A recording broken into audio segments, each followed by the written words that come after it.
Bonjour, je suis Alain Nicadi et j'aimerais parler au jour d'aujourd'hui sur le 5 ingrédients du leadership. Je serai un peu court, mais peut-être que cette vidéo qui vous trouve en ces moments précis vous apportera quelque chose de plus dans votre entreprise ou dans votre projet entrepreneurial ou même dans votre leadership. Vous savez, en tant que leader, ça fait plusieurs années que je suis en train de pouvoir encadrer des personnes dans le domaine de la foi chrétienne en tant que pasteur. Et nous sommes arrivés à voir beaucoup de personnes qui n'ont pas pu atteindre un certain niveau simplement parce que ces personnes ont ignoré certains principes. Ce sont des principes ou en d'autres termes que je peux dire des ingrédients qui permettent à un bon leader de pouvoir atteindre des objectifs et atteindre le sommet. La première des choses, c'est que nous allons comprendre, c'est qu'on ne peut pas être un bon leader si on n'a pas la vision. La vision de ce que nous projetons. Qu'est-ce que nous comptons faire? Où comptons-nous aller? Jusqu'où nous voulons amener notre équipe ou notre organisation? Alors, avoir la vision est très important. La Bible va dire une chose. Un peuple sans vision est un peuple sans frein. Ou en d'autres termes, un peuple qui ne sait où y aller. Il peut aller à gauche, il peut aller à droite. Simplement par manque de vision. Or, la personne qui est censée avoir la vision et conduire le peuple ou conduire l'organisation, c'est les leaders. Voilà pourquoi je parle du premier ingrédient en tant que leader, c'est qu'un leader doit avoir la vision. La deuxième des choses, c'est que en tant que leader, tout au long du parcours, on fait face à beaucoup de réalités, à beaucoup de situations. Le leader doit être la première personne motivée à croire à son projet. Par là, je parle de la foi. Ça veut dire que nous devons croire. Même lorsque d'autres personnes ne donnent pas la chance à ces projets que tu es en train de mettre en place, mais en tant que leader, tu sais où tu vas, tu sais pourquoi tu as mis cela à exécution. Il faudrait pour toi avoir cette foi, cette certitude, cette fermeté que la chose ou le projet que je mets en place va effectivement réussir. Ou en d'autres termes, je veux vivre le fruit ou je récolterai les fruits que j'attends. Donc la foi est très importante pour un leader.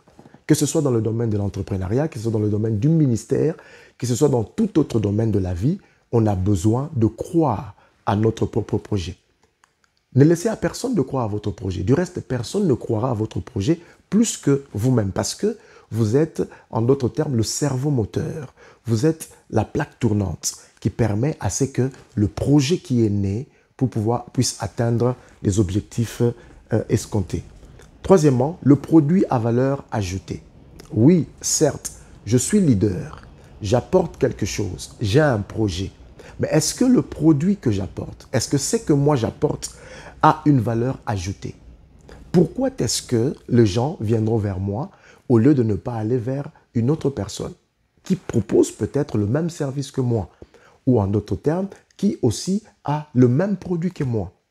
Alors, il faudrait qu'en tant que leader, que je puisse me rassurer que le projet que je mets en place ou le produit que je mets sur le marché est un produit qui a une valeur ajoutée. En d'autres termes, ce que je peux dire, c'est que j'ai quelque chose que d'autres n'ont pas. J'ai quelque chose que mes concurrents n'ont pas. Pourquoi les gens viendront écouter la parole dans ton église? Seulement parce que toi, tu as quelque chose que d'autres pasteurs n'ont pas.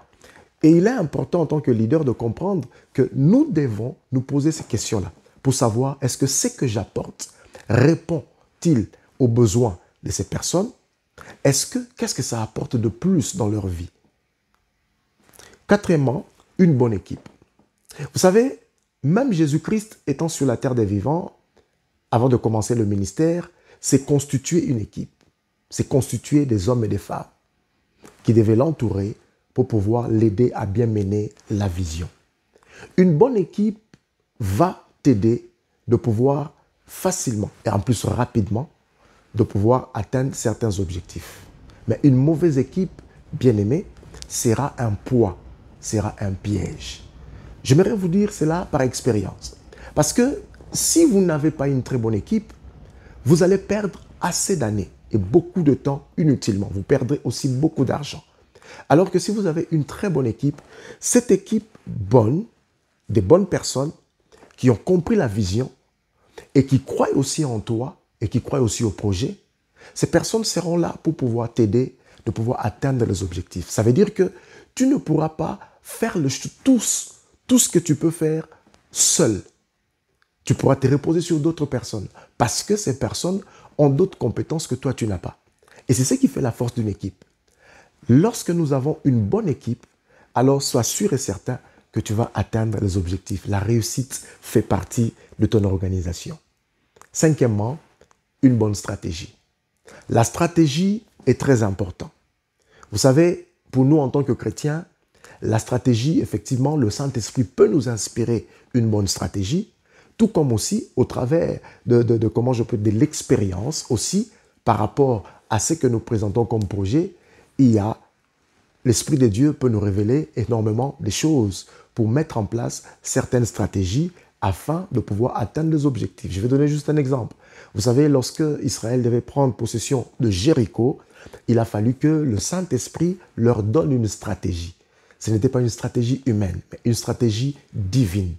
Alors, toi qui m'écoutes en ces moments, peut-être que tu n'as pas de stratégie, peut-être que tu as la vision, tu as la foi, tu as une très bonne équipe, tu as un produit avec valeur ajoutée, mais peut-être tu n'as pas de stratégie. Alors, je prie que l'Esprit de Dieu te donne une bonne stratégie.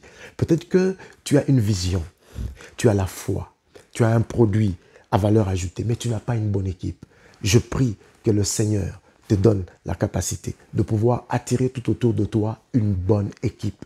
Des personnes qui te porteront, qui vont t'aimer toi, qui vont aimer ton projet, qui vont aimer ton ministère, qui vont aimer ton église, qui vont aimer ton entreprise, qui vont aimer ce que tu comptes offrir aux personnes qui sont dans le besoin. Ma prière est que Dieu te bénisse. N'hésitez pas de pouvoir vous abonner à ma chaîne business où vous suivrez régulièrement des exhortations, vous suivrez des stratégies, vous suivrez des paroles qui vous permettront de pouvoir développer votre leadership et aussi vous développer dans votre projet entrepreneurial. Je suis Alen Ikadi, je suis le président fondateur de Ivan Group.